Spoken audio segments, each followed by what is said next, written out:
This week on Oil and Gas Watch News, we're looking at a new project to expand pumping stations along a 414-mile natural gas pipeline in New York State. If the $272 million project on the Iroquois Pipeline network is completed, it will boost the flow of fracked natural gas into New York City. Environmental groups also argue it will increase local air pollution and raise the risk of pipeline accidents for communities along the route.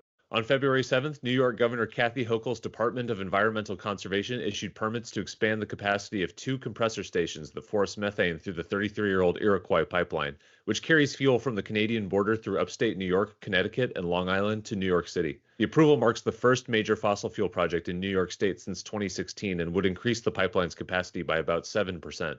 In approving the air permits, New York's Department of Public Service said the expansion is needed to ensure reliable and affordable gas service downstate on the coldest winter days.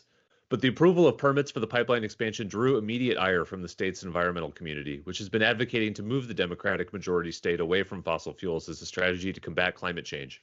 Governor Hochul's decision will put more people in the hospital from exposure to toxic chemicals and will accelerate the storms, fires, and droughts we are seeing due to climate change, said Emily Skydel, Food and Water Watch's Hudson Valley organizer.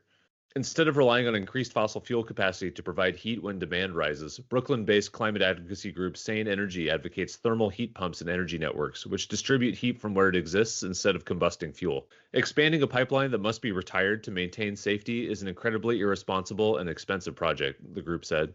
To learn more about the Iroquois Pipeline expansion project, visit news.oilandgaswatch.org.